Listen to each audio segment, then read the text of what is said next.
kulanti wanaagsan oo wacan meel kasta oo naga daawanaysaan kuna soo dhawaada waraysigan aadka u kooban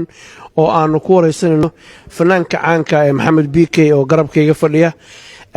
waraysigan ayaa wuxuu daaran yahay hadalkii hameen hore uu Maxamed ka yiri meel uu xaflad ku dhiganayay oo dad fara badan oo Soomaaliya siyaabo kale oo fasireen qaarna ay aad uga caroodeen taasoo sababtay habaar iyo eedayn iyo colaad iyo dadkii Soomaaliyeed ee bulshada ahayd in la iska hor keeno waxaan weydiinaynaa Maxamed marka hore maxaa ku kalifay waxa inuu yiraahdo fanka iyo siyaasadda in la isdhex geliyo ma khasaba iyo waxa u qorshaysan mustaqbalka dhow iyo kan fog baa jilaayay Maxamed soo dhaw TV Universal marka عبد الحفيظ aad baad u mahadsantahay Allah ku casimo ummadda Soomaaliyeed meel kasta joogaan inay daawanayana aad baan u salaamayaa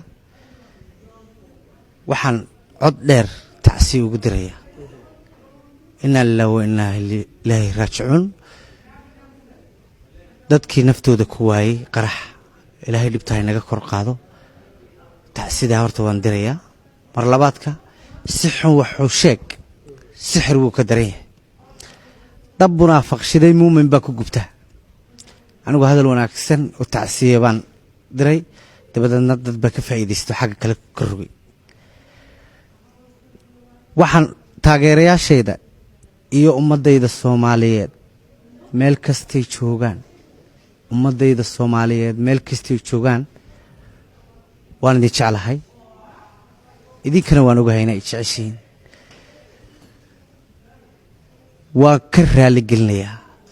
sidii intii khaladka u fahantay waan ka raali gelinayaa muqdisho xal baan siinayaa mar dambe iyo mar horeba Maxamed tacsibaad dartay dabcan waad ka daqnatay iminkana waad iga sheegay hameen horena waad sheegtay xalana waad iga sheegay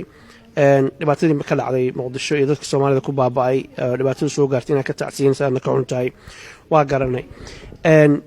fanka iyo siyaasadda inaad isku dhaxoodimiyaa doonaysaa mise waxaad doonaysaa inaad kala weecisid si aan taageerayaashaadu aysan isugu dhicinin bulshaduna isaga hor imaan Cabdi Xaafid aad baad u mahadsantahay adiga Universal TV ba aad baan idinku mahadnaqayaa fanka iyo siyaasaddu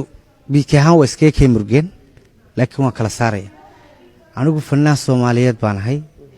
muraayada gariina sitay waan iska saaraya fanaan Soomaaliyeed baan ahay meel walbana waan tagayaa socdaalkayga Yurub markaan dhameeyo UK aan dhameeyo ilaa Muqdisho waan tagayaa labadayda show ee ugu horeeyana waxaan ku caawinayaa dadkii ku waxyeeloobay Muqdisho qoysaskoodii inna lillahi wa inna ilayhi raaji'uun ilaahay ha u naxariisto anigu Soomaali waan jeclahay man nacbi si xun wuxuu sheeg sixir wuu ka daran yahay qof baad keligii dadkaba adigu daacadaad u tahay inta u dadaalaysa daryeelkiisa iyo naftiisa sidoo u dulmari lahaa daadii u dhaafin lahayd hawliga ugu daashay ficil inta isaguna dil iyo xarkiya dabin laabayo ku maqan dibid laabiyada marka fanaanku qof markuu caan noqdo dhibaato ma waayo YouTuber sida wax xaganayad helaysaa beel si journal wax si khaldan loo gelinayaad arkaysaa laakiin qof la hadalaya waa qofkii jiray in badan baan habaariyo wax arkay social media ma isticmaalo laakiin uurka iiga duceeya oo habaarkii duco iigu bedela inta la sii noolaanayaaba waa muddo anigu mar walba fanaan Soomaaliyeed baan ahay meel kasto Soomaaliyeed laba ballan waxaan ku qaaday inaan labadayda adduunto way uga caroodeen hadalkaagii siyaabo kala duwan baa loo fasiray bulshadii Soomaaliyeed oo aan is haysan ba dhibaato ay dhaxtaala fursad waxaan ku siinayaa sharciga dadka Soomaaliyeed ku daawanaya malaayiinta fanaanka u tahay ninka Soomaaliyeed u tahay inaad ka raali gelisid wixii dhacay soo dhaw Cabdi Xaafid aad baad u mahadsantahay waxaan u mahadnaqayaa adiga iyo Universal Adnaan oo kabarday naga duubayo nin qaali ah Barasaab iyo Cabdi Waasac oo niman qaali ah oo showgii muhiimka ugu horeeyay rag lahaa oo la fadhiya dadka Soomaaliyeed waan ka raali gelinayaa deenu weyn ciidamadu ka dhacda khaladkuna waa la ismoodsin karaa igu tuurade markii hore ciidamada waa igu tuurteene igu tuura anigu siyaasad dambena kuma jiro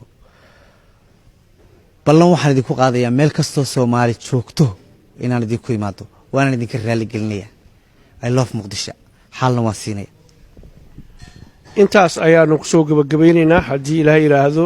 waraysigan aadka u kooban ummadda soomaaliyeed qof aan khaldamin ma jiro maxamed waa maqlaysaan raalli kama ihi buu yidhi wixii dhacay waa ka xumahay ilaahay baan khaldaminin shicibkaas soomaaliyeed ee walaalaha isdugsanaya colaad iyo dhibaato yaan la dhex dhigin yaana laga faa'iidaysanna xumaan loo fasirin qof aan khaldaminin adduunka ma jiro walaalka hadduu raalli ku yidhaahdo madaxaa la saartaa aad baa u mahadsantihiin maxamed aad baad noo mahadsantahay thank you cabdi xafid